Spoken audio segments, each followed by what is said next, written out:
50 years ago, a little film about people rising from the dead opened in theaters and would go on to become one of the most influential properties of all time, setting the standard for what we now commonly refer to as zombies.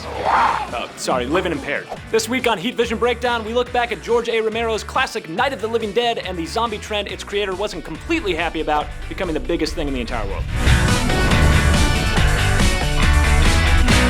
Back in 1967, young filmmaker George A. Romero raised $6,000 from investors, about $44,000 in today's dollars, pretty impressive for a time before GoFundMe, and began production on a movie about 7 people trapped in a farmhouse while flesh-eating undead tried to get in. The first film to depict zombies as cannibalistic reanimated corpses. Before Night of the Living Dead, zombies were known as brainwashed servants of a supernatural entity as influenced by Haitian Creole folklore. In fact, Romero's film never once uses the word zombie. Romero believed he was coming up with a new monster, which he called ghouls, and had no idea that his version of the murderous living dead would become the standard for all future zombie media, from The Evil Dead to Resident Evil to Zombo.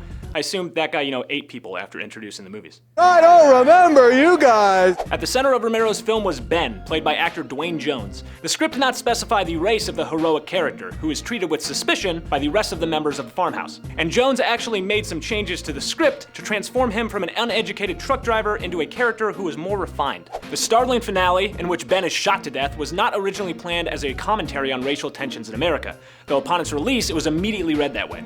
Months before the film was released, Romero and producer Russ Striner were driving to New York to show the film to distributors when they heard on the radio that Martin Luther King Jr. had been assassinated.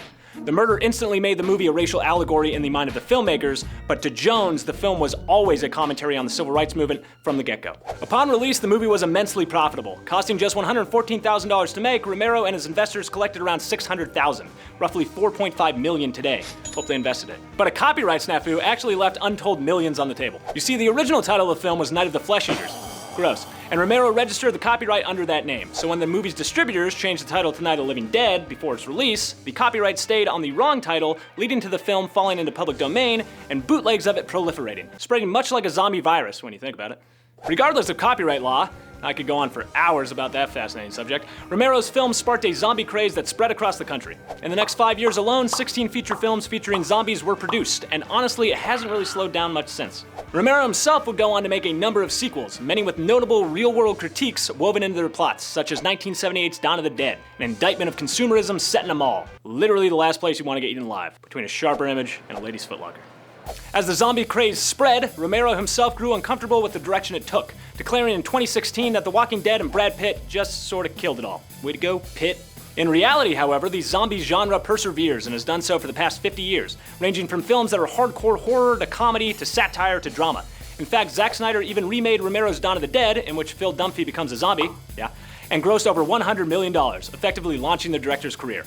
Snyder's film is hardly the only profitable zombie flick of the last 2 decades, as Pitt's World War Z grossed over $200 million, 2009's Zombieland has a sequel currently in the works, and 2004's Shaun of the Dead helped launch director Edgar Wright's and star Simon Pegg's careers. That's right, without zombies, we'd have no Baby Driver and no Scotty in Star Trek. Beam me out!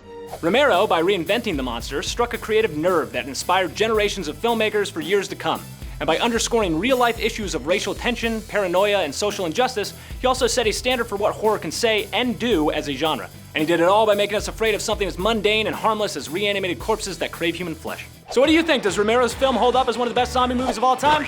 Let us know in the comments right down there, and join us here every Friday morning for new episodes of Heat Vision Breakdown.